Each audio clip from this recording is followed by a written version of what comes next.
Hi, everyone. Good morning. So we're going to get started. I think as people join, we'll just quickly do some introductions.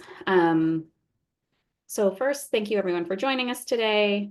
We got a lot of interest in this webinar, so we're so excited to be doing this. My name is Rohini Singh, and I'm the director of the School Justice Project here at Advocates for Children of New York. I'm joined today by my colleague, Maliha Chita, who is a fellow in our office that's focusing on school avoidance and working with clients that are experiencing school avoidance. So today, we will be discussing school avoidance and parents and students' rights when students are exhibiting school avoidant behavior. Just some logistical notes as we wait for folks to trickle in. We're going to wait to answer specific questions until designated points in the presentation, but please feel free to use the Q&A feature during the presentation as you think of questions as questions come up. We will be monitoring the Q&A and we'll either answer your question directly within the Q&A or flag it for us to discuss during one of the Q&A sessions. Just another note about questions, this presentation will be recorded and put on our YouTube channel. And so if you have specific questions about your child's circumstances and would rather not have that discussed in the recorded segment, we'll try to leave a few minutes at the very end to stop recording and answer any of those questions. Two other housekeeping notes, so folks know you will receive a copy of the PowerPoint after the presentation is completed. And at the very end of the presentation, we'll have a survey for you to fill out. So please fill that out at the end. Great. So I think we have a good critical mass right now. So just to have a better sense of who we have here today, let's launch some polls.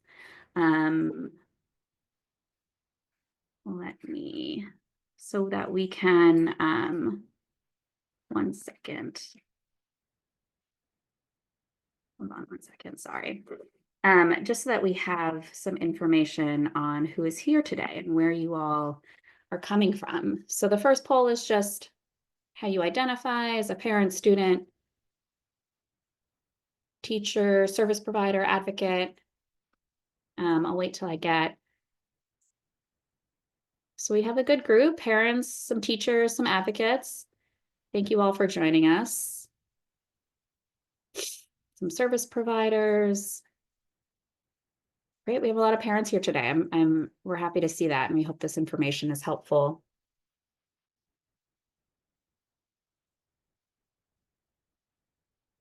Okay. All right, and then, yeah, it looks like also we have a good spread of folks from around the city. Oh no, Staten Island is not represented today, hopefully in future webinars. All right, I will end the poll now. Maliha, do you want to start sharing? Yeah, I don't, I'm having just some issues.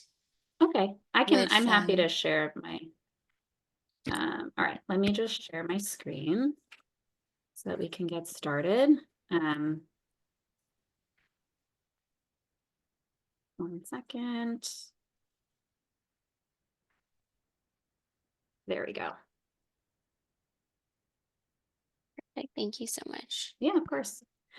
All right. So yeah, as we mentioned before, you'll receive a copy of the presentation at the end. So don't worry about that. I know that question always comes up. And if you have any questions as we go through the presentation, please use the Q&A feature. Great.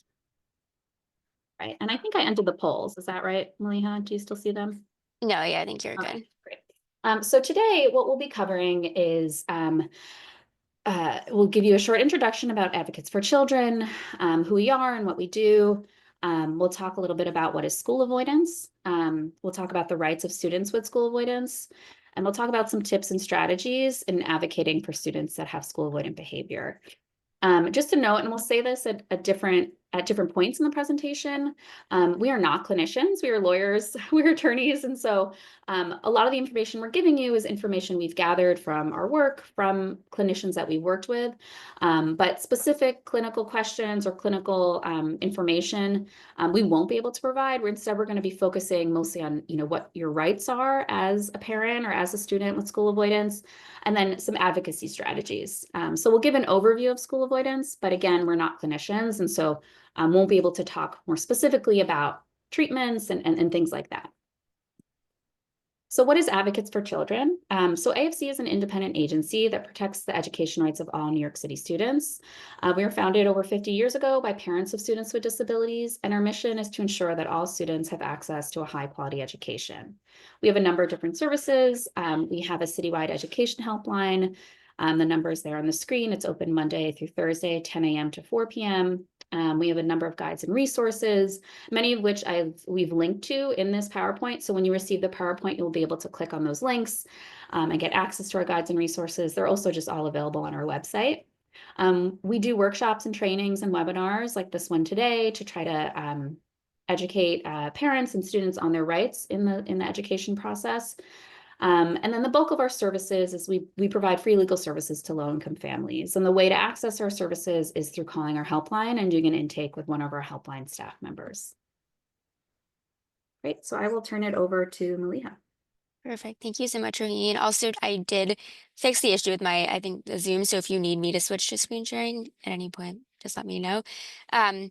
But yeah, so just to talk about what is school avoidance. So as Rohini mentioned, we're not clinicians, but this information comes from trainings that we have done with clinicians. So school avoidance is really a spectrum of behaviors that can include complete refusal to go to school, a large number of absences, maybe the student is going to school but is skipping classes in the middle of the day, or is being late to school often, is spending a lot of time in the nurse's office, the guidance office, the bathroom, whatever it may be.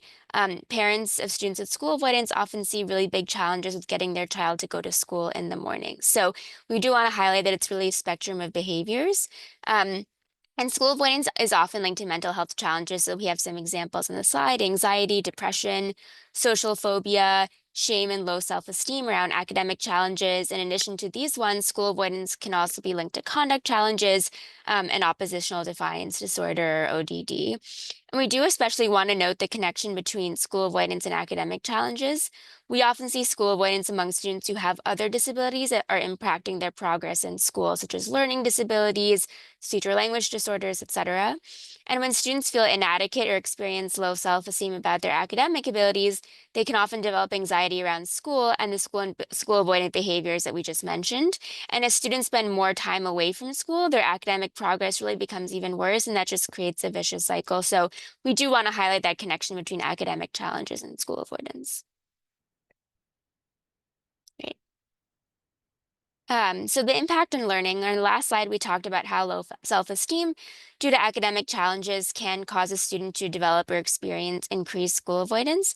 And that cycle can also go the other way. So a student might be experiencing a traumatic event in their life or an existing or emotional or mental health challenge, and then that stressor can compete for a student's attention and energy, overwhelm them, and really make it harder for them to attend school. And all of that competition for attention and energy can make a student less available to learn. And the longer the student is away from school, again, the less they are learning, the harder it is for them to get back. So why is all of this important? As you know, as we just mentioned, school avoidance really does have, and mental health challenges really do have a big impact on student success in school.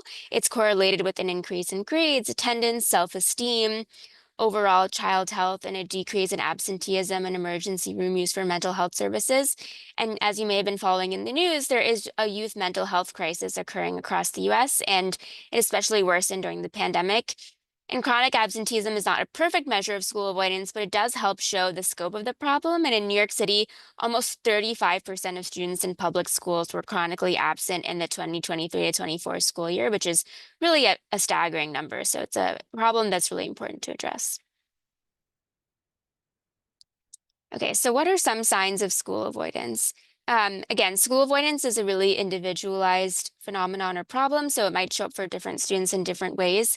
Some common signs are a fear of teachers being upset or being not nice to the student, a fear of having challenges with peers, for instance, teasing, adjusting socially, perfectionism about grades and wanting to perform well academically, fear of issues in the school environment, such as loud noises or fire drills, a fear that parents might not come back home or will be harmed while the student is at school, so maybe some type of separation anxiety, emotional distress and behavior issues close to the time of school, so for instance, in the mornings. And then there can also be physical symptoms such as dizziness, headaches, nausea, pain, stomach aches. Again, we're not clinicians, so we're not going to be focusing on the physical symptoms of school avoidance, but rather the ways in which school avoidance can show up for students at school. So students experiencing school avoidance are likely going to need support both in and out of school. Outside of school, mental health providers such as therapists can use a variety of strategies to help students overcome or handle the challenges that are really driving the school avoidance. So these are called therapeutic approaches or treatments, and the specific treatment that might help a student will depend on their individual situations. So on the slide, we have some common treatments. Cognitive behavioral therapy, or CBT. This is an approach that's really rooted in the idea that emotional challenges are tied to thinking and behavior that might be distorted, and the treatment centers around helping patients identify these patterns in thinking and changing those patterns of behavior. Exposure therapy is a technique within CBT, and it's really recommended by clinicians for school avoidance. It's where patients are exposed to the things that make them anxious in really structured, controlled quantities and in a safe space in order to address to that trigger and to learn to navigate the anxiety. So in the context of school avoidance, this might involve bringing the student back into school setting in a gradual manner, starting with things like walking or driving near the school, then only going to school for an hour or so to sit in a counselor's office, maybe for one meal or one class, and eventually getting up to attending school for a full day. And we'll discuss this more later, but this is also strategy that you can discuss with your school to implement as well. And then one other strategy that's common as a therapeutic approach is teaching coping skills to manage anxiety. Clinicians do note that these coping skills likely are not going to make the anxiety go away entirely, but they can help decrease the level of anxiety and make it a bit easier to tolerate. So there are private providers that have school avoidance practices, or they're clinicians who work in related areas and might be able to support students. Unfortunately, many do not take insurance, but we did want to provide some resources. So we'll send these slides afterwards, as Rohini mentioned, but all of these resources for private providers are also linked in the slides. Great, so I'll turn it back over to Rohini now. Great, thank you. So now we're going to talk about the rights of students with school avoidance. And just for folks that maybe joined us a little later, if you have any questions, feel free to put them in the Q&A. And as I mentioned before, we'll be stopping for questions after this section. And so we're happy to answer any questions that you might have as we go along. So schools must support students with school avoidant behavior by providing appropriate supports and services to address the behavior. If a student is facing mental health challenges and school avoidance, they might be entitled to certain rights under federal and state laws. These rights include the right to an individualized education program or an IEP, or the right to a 504 plan to address school avoidant behaviors. Today, we'll explain a little bit. We'll explain a little bit about a 504 plan, but we'll be focusing mostly on IEPs because in New York City public schools, when school avoidance is impacting students academically, it's more typical for students to receive or be evaluated for an IEP instead of a 504 plan. I did put a link here to AFC's guide on Section 504, so that way you have information about 504, and if that's the route that you want to go in terms of getting rights or getting supports for your child or the young person that you're working with, you can check that out and see the best way to advocate for a Section 504 plan. So to better understand a parent's and student's rights, we're just going to give a quick overview of what a student is entitled to under the IDEA. So special education is a huge topic. And it could be its own training. AFC has a lot of guides to special education, and we encourage you to look at them for more information about how a student is evaluated for and found eligible for special education services. I'd link to the guide on this slide so that when you get the slides, you could easily access that. But we're going to cover some of the basics that are needed in order to understand how to support students with school avoidance. So under the Individuals with Disabilities Education Act, or the IDEA, all children to the age of 21 with a disability have the right to a free, appropriate public education, or also known as a FAPE. And it requires that every student with a disability be educated in the least restrictive environment, which means to the maximum extent possible, a child with a disability should be educated with non-disabled peers. A student with a disability is entitled to receive the extra academic or behavior support that will allow the student to progress in the least restrictive environment. So students that are found eligible for services under the IDA receive an IEP, or an individualized education program. So this is a legal document. It's like a contract. It's, as I mentioned, individualized. It's in the name. It describes the student and the special education services that the student requires. It must be based on the student's needs and not on the availability of services and programming. All the services and programs on the IEP must be given to the student, and it must be reviewed every year and must be revised if the expected progress is not achieved. So if your child is experiencing mental health challenges and school avoidance that are interfering with their academic performance, then they are entitled to support to help them receive an appropriate education. An IEP can include these services and supports to help students manage, mental health challenges and school avoidance. And remember that a student will only receive an IEP if they are found to have a disability and are eligible for special education.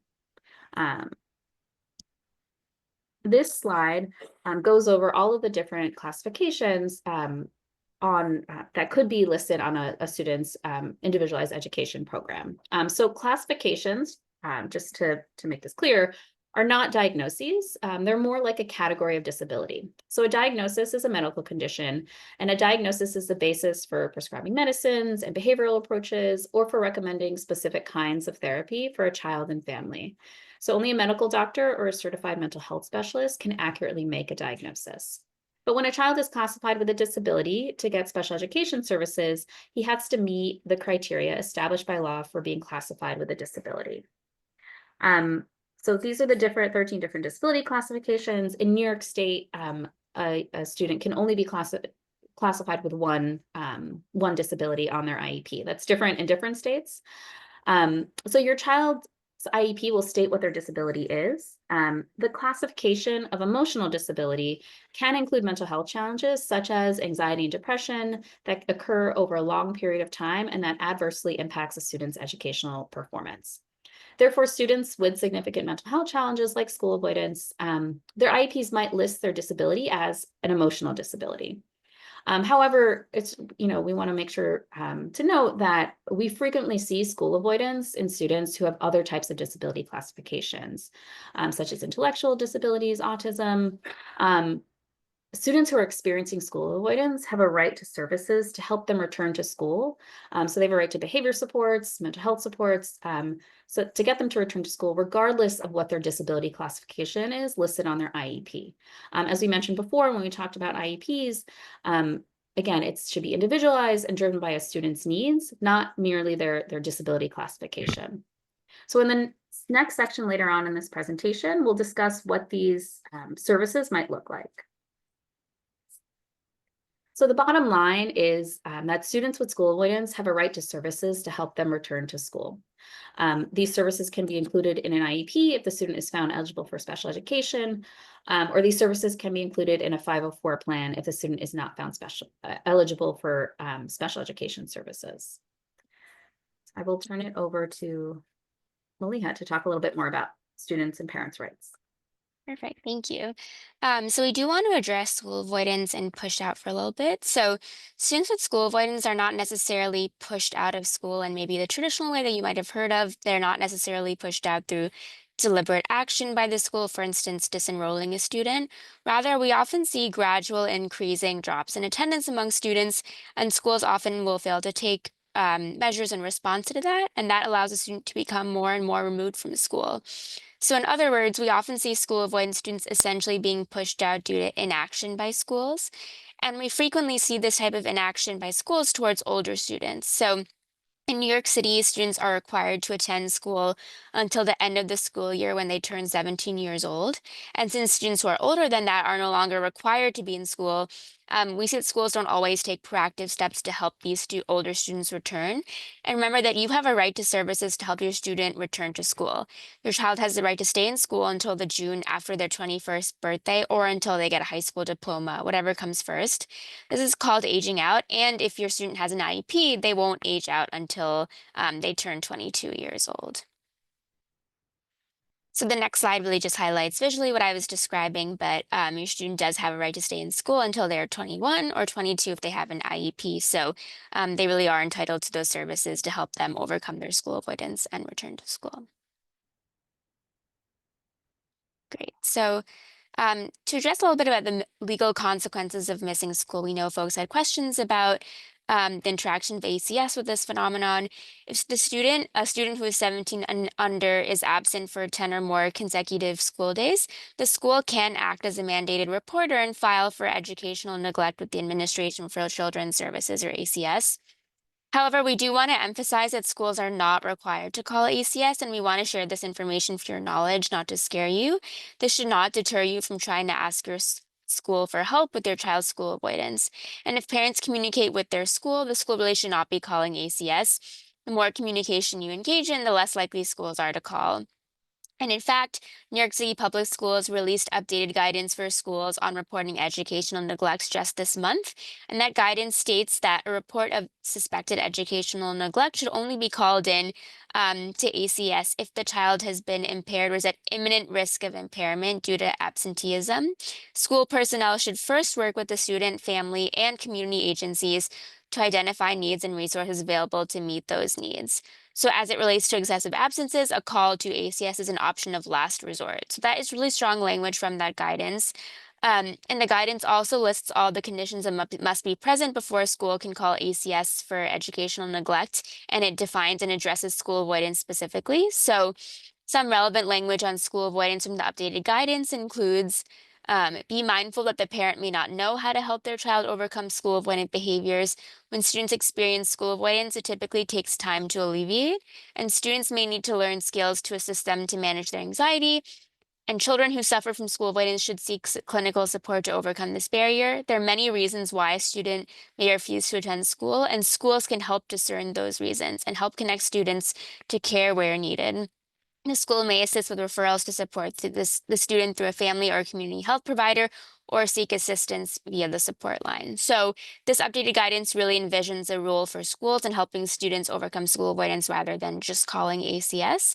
And if your child does call ACS about your child's absences, especially if they are due to school avoidance or your child's disability, you can feel free to call our helpline.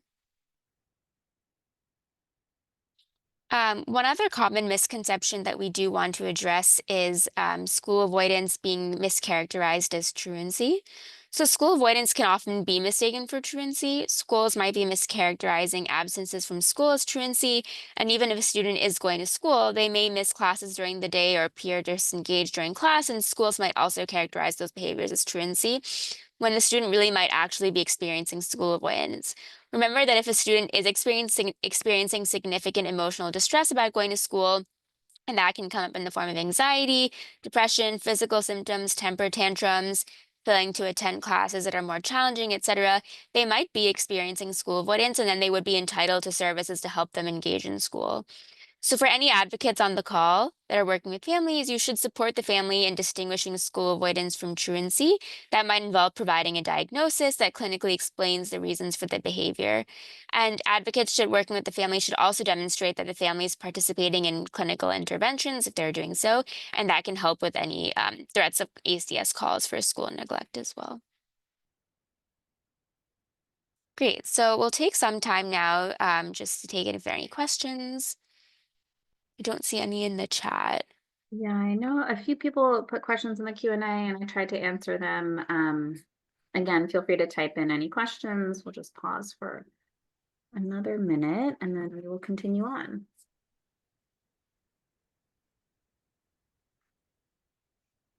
Great. Okay. Oh, well, continue. Okay, great. So now we're going to be moving on to strategies for advocating for Oh, students with school.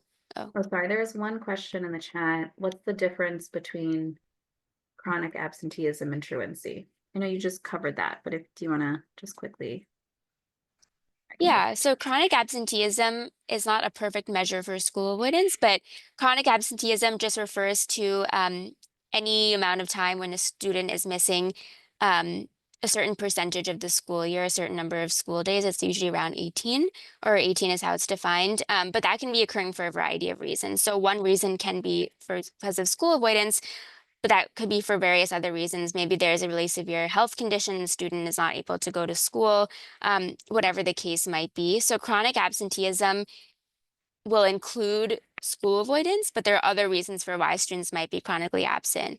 Um, Truancy is typically defined as not going to school without any valid excuse. And we know that in reality for students, this kind of bright line is often very hard to define because students are facing overlapping challenges. And while it might seem that they just want to be skipping class, there might be something else going on. So we don't normally love talking about the term truancy, but that is typically how truancy is defined, whereas school avoidance is really this avoidance of school because of emotional distress or um, anxiety, mental health challenges surrounding school. But Rohini, feel free to add anything else. That covers it. We did have two more questions. One person has asked, are there certain ages where you see more absenteeism? So typically we do see chronic absenteeism or school avoidance more in older students. Like I mentioned, the longer a student is away from school, the harder it is to get back. And because of that phenomenon I mentioned where especially students who are over 17 are not required to be in school. And so schools might not necessarily take as much proactive measures to help those students. We often see those students sort of slipping through the cracks, I would say, in older students. Great. And we have another question about students that have an autism classification on the IEP being unable to receive mental health services in the community. This is sort of maybe a more complicated question or a complicated answer, but yes, unfortunately, it is something that we've seen just given the silos in our service systems that students that have um, an autism diagnosis or a or intellectual disabilities, might not, there are some mental health providers that will say that they're not able to serve them or that, they need other types of supports. This is not true of all mental health providers, but it is unfortunately something we see given the different silos of the different service systems. And so a lot of students with autism and intellectual disabilities can receive mental health services, but they would be through the Office of People with Developmental Disabilities instead of through Office of Mental Health funded providers. And then there's one more question that we can get to, and then we'll continue on. If the student has anxiety, depression, or any other diagnosed mental health challenge, who does the parent go to with this information at the school in order to keep it confidential but get help from the school?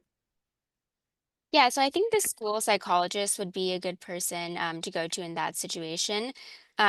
They might have to share it with other, if the student is a student with an IEP, they might have to share it with other members of the IEP team. We're going to talk about who those people are.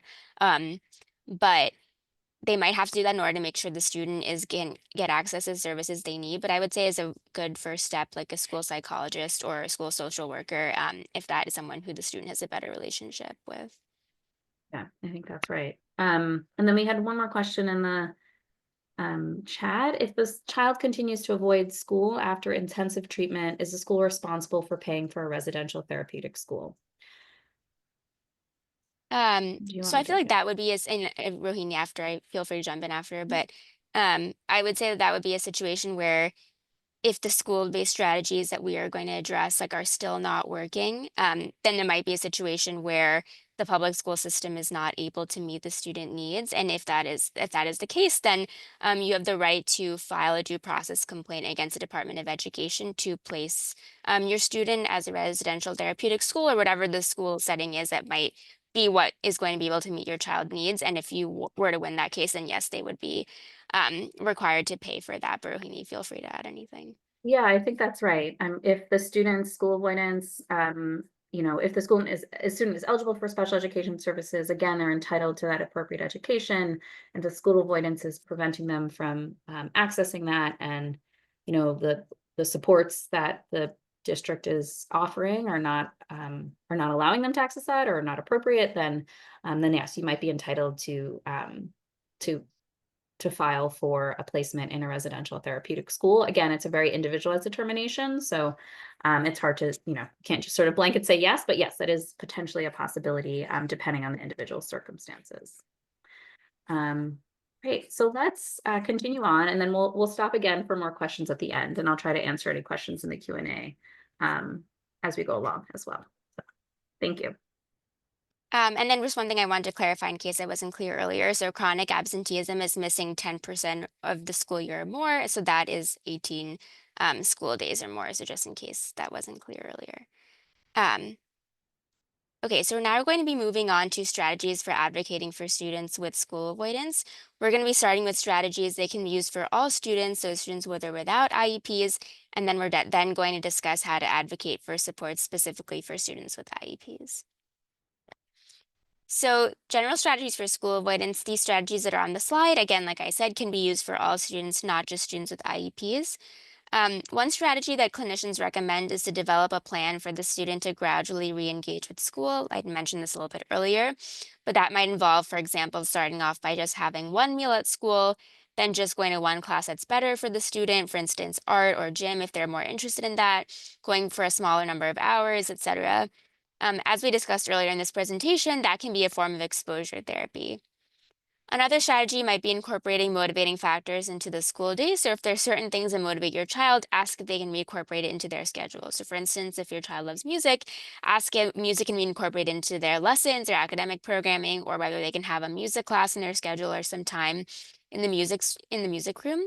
Some schools use point systems where students receive points for engaging in good behavior, like completing their homework or being respectful in class. And if your school has this type of system, you can ask if it can be adapted to the factors that motivate your child. Um, Another really important strategy that clinicians recommend is asking your child's school to make a staff member at the school a point person for your child. So this can be a teacher, a school psychologist, a guidance counselor, etc. Really any staff member that your child trusts and feels comfortable with. Identifying a point person allows your child to have someone they can go to when they're experiencing emotional distress at school. This person should also be responsible for giving your child encouragement and frequent reminders about coming to school. And you should ask your school to develop a plan for what happens when the child's point person is out. For example, if there's a second point person your child can go to if they're experiencing emotional distress while the main point person is out that day. And it's really important to make sure that your child knows who these point people are and where in the school they can find them. Asking your schools to designate a safe space in the building where your child can go when they're experiencing emotional distress or need a break is another strategy. And then lastly, you can also work with your school to develop a behavior contract. This sets out the responsibilities that each member of the team working with your child, so that includes teachers, caregivers, etc., will have in helping your child manage their school avoidant behavior. And it is important that this behavior contract or management plan focuses on positive reinforcement for the student rather than punishments. So if your child's school avoidance is tied to something in their current school environment, for instance, maybe they are mostly in classes with younger students and they are, feeling ashamed about that, or really anything else in the specific school setting, or if they're motivated by specific opportunities like having work experience, alternative school programs might help your child re-engage with school.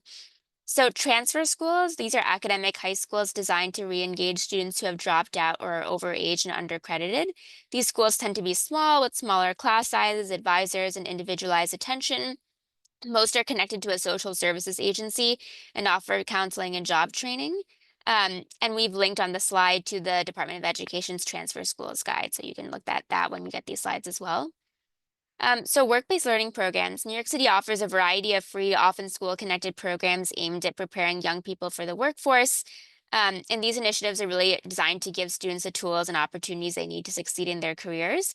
One example that students really like and is very popular is called Co-op Tech, which is a half-day program for students who are enrolled in a DOE high school or high school equivalency program. And this is where students attend their home high school program for half the day, and then they go to Co-op Tech for the rest of the day.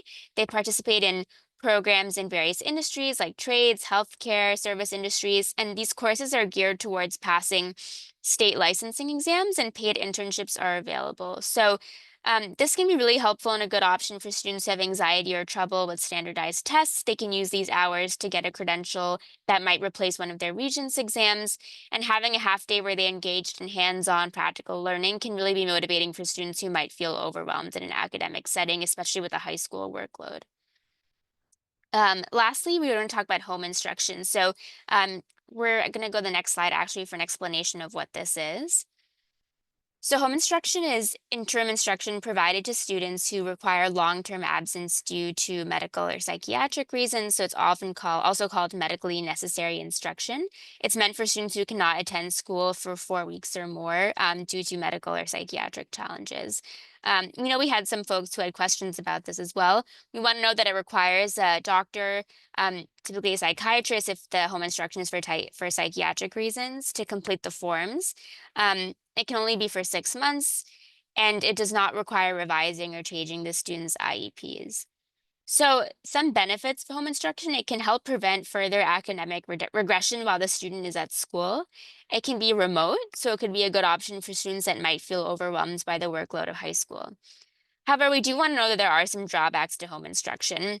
We do see as home instruction reinforcing a student's school-avoidant behavior. So again, the longer they're away from school, the longer they're doing things online, the harder it is for them to get back to that in-person instruction and social interaction.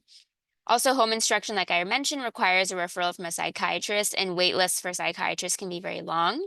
Also, home instruction is only 10 hours per week for students in grades 7 through 12, so it takes longer to earn those credits.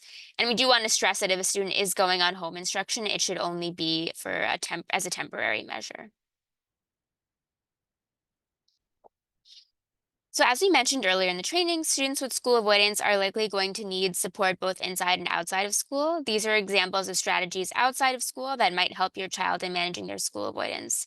So trying to connect with a mental health provider, we of course recognize that many organizations that offer access to therapists for free or low cost do have long wait lists. NYC 988 has a website where you can look for mental health providers based on specific issues that you might need help with. And it also has a chat feature where you can chat electronically with the counselor 24/7, and we've linked to the website there.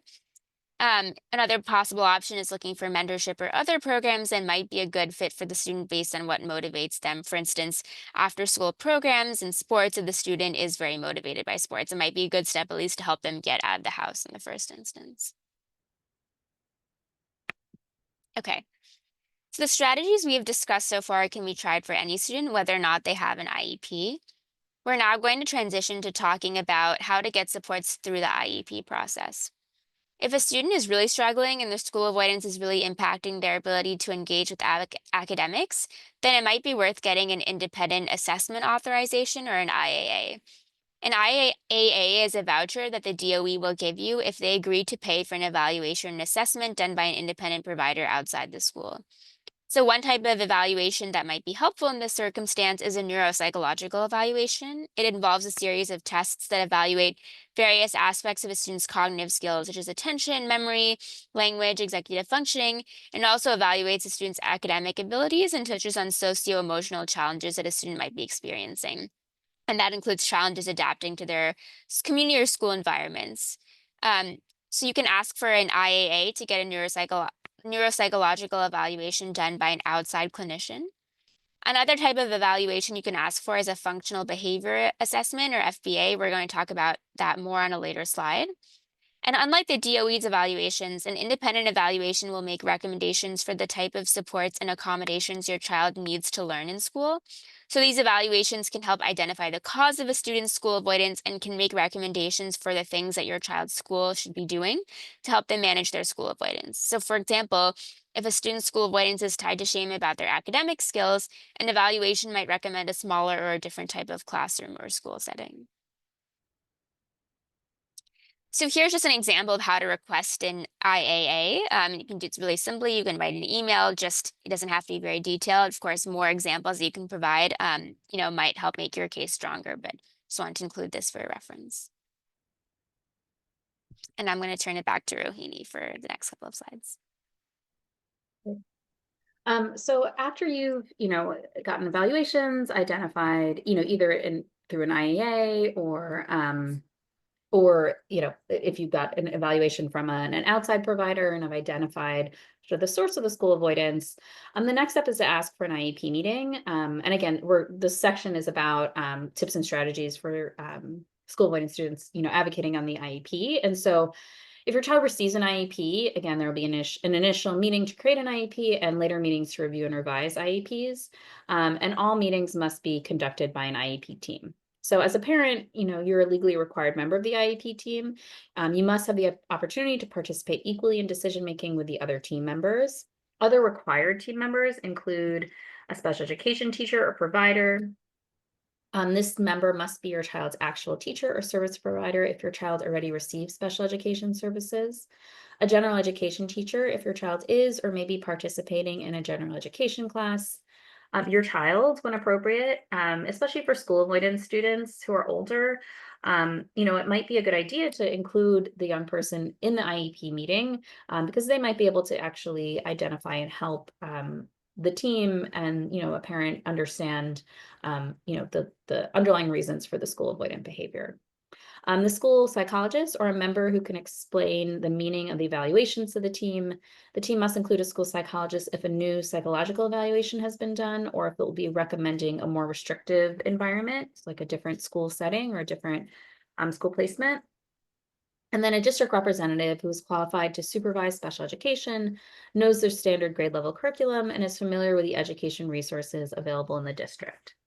Some additional team members may include a school physician, or a private physician. If you wish to have a physician participate, you must notify your child's school in writing at least 72 hours before the IEP meeting, your child's related services provider or therapist, and anyone you invite. A parent may invite anyone else to the IEP meeting for support or information, including anyone having knowledge or special expertise regarding your child.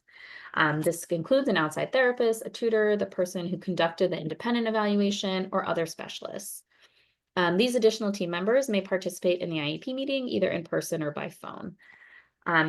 If you've gotten an independent evaluation, either on your own or through this IAA process that Melanie had just described to address your child's school avoidance, that evaluation should be discussed at the IEP meeting, and the recommendations from that and the specific sections of that address and talk about school avoidance should be included in an IEP. There's a lot that goes into advocating for IEP meetings. I've linked here, AFC has a worksheet on preparing for an IEP meeting. We also have another webinar on Special Education 101 that has more information on the IEP development process. So I encourage you to look at those when you're preparing for and thinking through strategy at an IEP meeting. So again, at the meeting, it's important to describe your child's mental health challenges and ask for that language to be included in the IEP. One type of, having a description of the student's mental health challenges, their school avoidant behavior, again, either the results from the IEA or, your own understanding of why the student is avoiding school. All that information should be put on an IEP so that it's clear that the student's absenteeism and the student's missing school is tied to their disability and not, again, can't be viewed from this lens of truancy or something else, and so in order to get the services, you want to make sure that the IEP truly does describe what the student is going through and the school avoidant behavior. And And so in addition to that, one specific type of support that you can request is an FBA BIP, a functional behavior assessment, and then that will lead to the development of behavior intervention plan. So an FBA is an evaluation that can be done to figure out what is causing your child's behavior. During an FBA, school staff will observe of your child in different settings, collect interviews of you and other adults in your child's life, and gather your child's past evaluations and records in order to create a written document that explains what behaviors are causing the difficulties for the student, what causes or leads to the behaviors, why does your child continue to use the behaviors? Once this information has been gathered, you and the school can then make a plan for addressing the behavior through a behavior intervention plan. So I understand that, and I did see quickly before I started this section, there was a question about how, or a comment about how schools will not do an FBA for school avoidant behavior. This is again where you can and should advocate, and really push for this FBA to be done. New York City Special Education Manual states that an FBA should be considered anytime a student's behavior impacts their learning, including, and this again should be and does include school avoidance. If the school says they're unable to do an FBA or develop a BIP because the student is not in school, ask them to note your request in the parent concern section of the IEP and ask to speak to the supervisor of psychologists for your school. This is where you could then, if you're not getting a response from the school, you can talk to the supervising psychologist, you can reach out to the superintendent's office, to the family support coordinator, or you can escalate to central DOE and reach out to the special education at schools.nyc.gov email address and really push to get this behavior intervention plan and functional behavior assessment done to try to address the school avoidant behavior.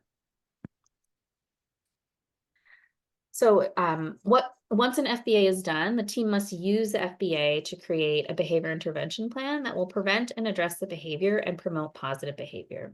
So the BIP must include information about when and how often the behavior happens, how severe it is, strategies for stopping the behavior from happening, which could include classroom changes, a new schedule, etc.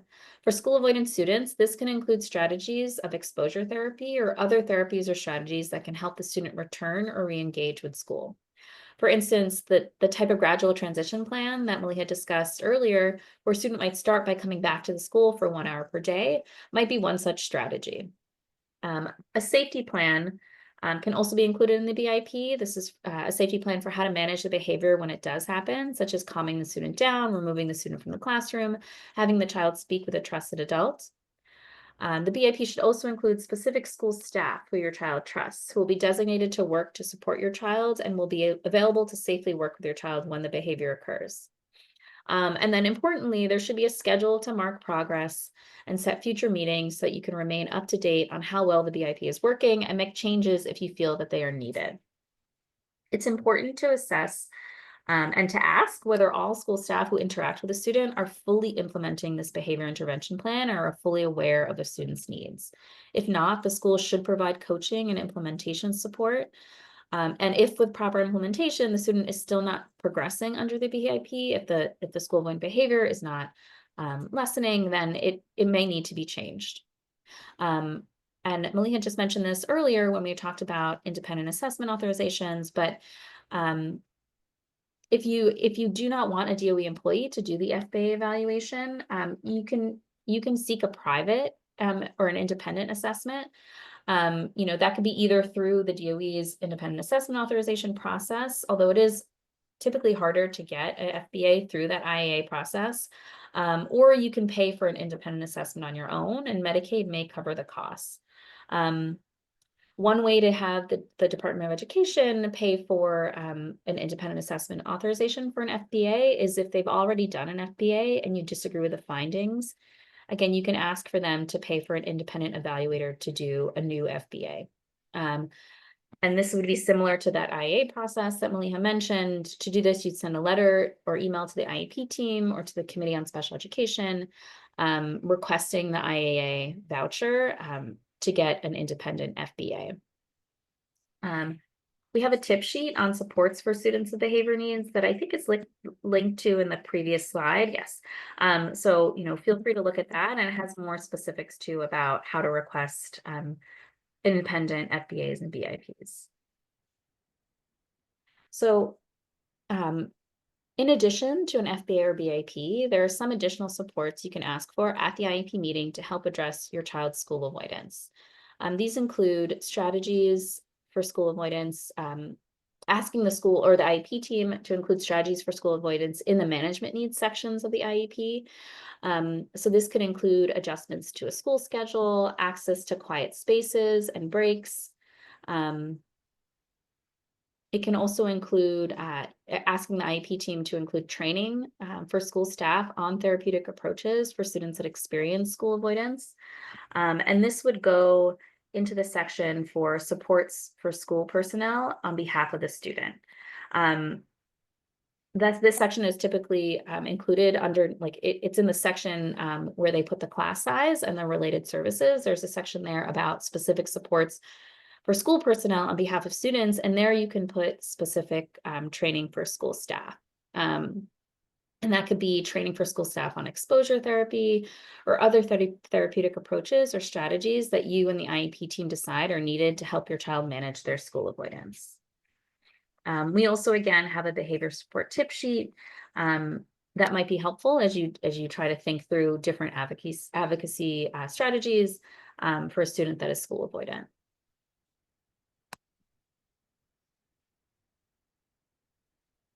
Great. So we're nearing the end of our presentation, and we'll stop. And I see we do have some questions, so we'll stop in the next slide to talk about questions. But I wanted to talk a little bit about when to call AFC. So, as I mentioned earlier, we have a citywide education helpline that it's open Monday through Thursday, 10 a.m. to 4 p.m. Here are some situations where you could call AFC's helpline or should call AFC's helpline to get more support. So if a school is refusing to grant an independent assessment authorization, we might be able to help you escalate that to get approval for the independent assessment authorization. Again, if the school is refusing to conduct an FBA or create a BIP for school avoidant behavior, that is also a red flag where you can reach out to us. If the school says that they cannot help your child if they aren't in the school building, that is, again, something, the school should be working with you to try to get your student back to school. And especially if the school avoidant related behavior, has been identified, they should be providing the service and supports they need for the student to return. So you can reach out to us then. If a school takes, if the school-based solutions that you've been advocating for are not working, and your child is still having difficulty attending school, again, they might need additional support. They might need, you might need assistance in getting, in going through the impartial hearing process to get additional supports. And so that's a reason why you call AFC and see if we can provide you with that additional support. And then if the school takes disciplinary action against your child,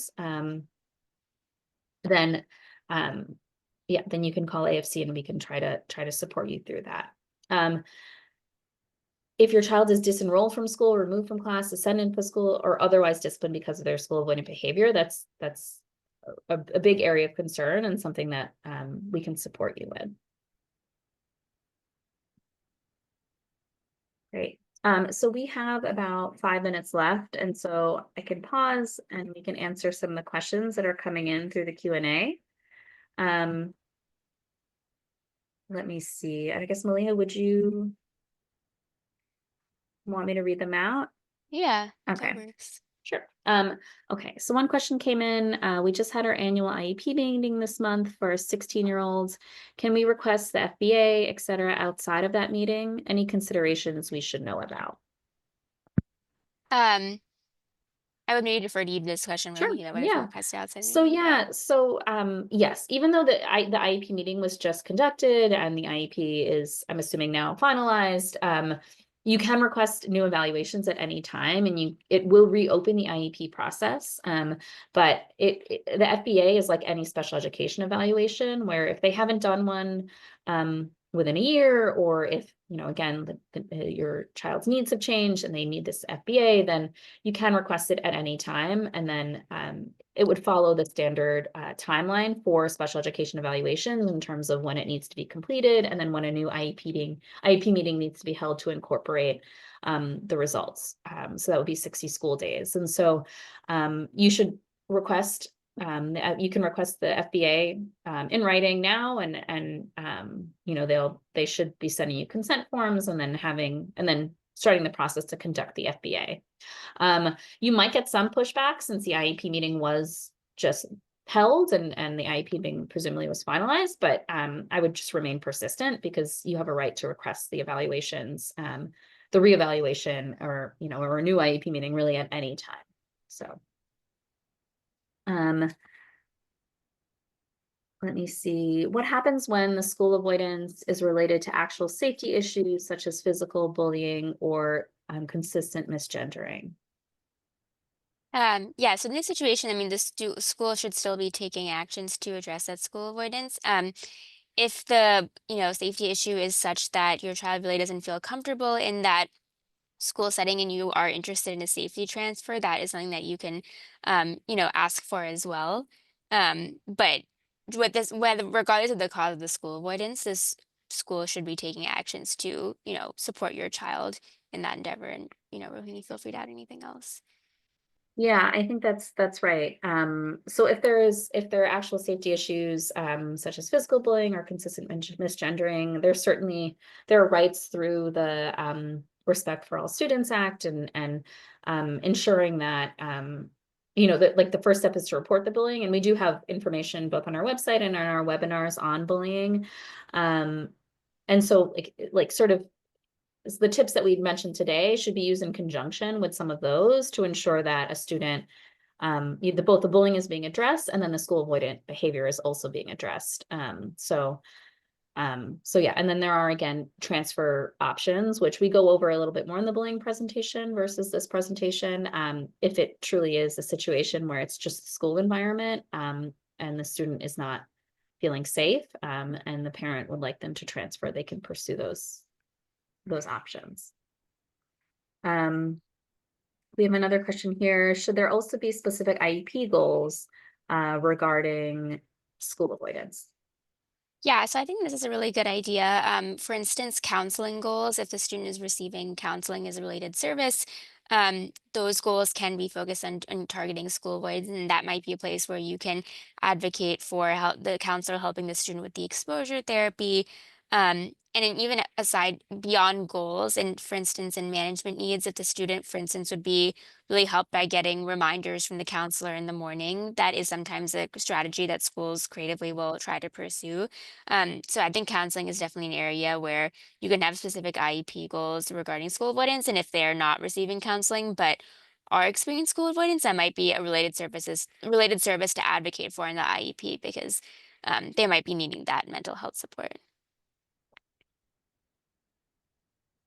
Okay. Great. We just had a quick question about, it was a bit late. Will this recording be available? Yes, it will be available, as well as the presentation. And then I can answer the last few questions, but we do quickly want to make sure that before folks log off, you do complete out our survey. This helps us to be able to continue to do these free webinars and free presentations, to get this feedback from you all. So please, if you could scan the QR code. I don't know, Maliha, are you able to put the link in the Yeah. chat? And then Maliha will also put the link to the survey in the chat.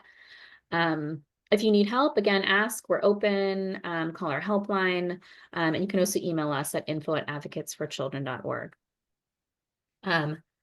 So just to get to the last two questions here, what if the student refuses to go to school, so the school cannot conduct an FBA? So this is again something that we've experienced as well. This is a situation where if the school is saying they can't conduct an FBA, you can request that independent assessment to ask for an agency that can work with the student outside of the school to provide that FBA. Because again, if it's truly something a student needs, due to their special, and it's impacting their education, then the school should be, the DOE should be finding a way to provide that evaluation. So we would recommend requesting that independent assessment authorization to get an outside provider to do the FBA. And then I was told school avoidance wasn't cause for an FBA. I was told this isn't a behavior. So again, this is where we would recommend that you escalate that issue. School avoidance is definitely a behavior. I don't know, Maliha, you can also speak to just a bit. Yeah, so like we mentioned earlier, the Special Education Manual in New York, it's called the Standard Operating Procedures Manual. It specifically lists school avoidance as a behavior where schools should be conducting an FBA. And so, yeah, when you do escalate that, you can specifically point to that language because that really does entitle you to get that FBA for school avoidance.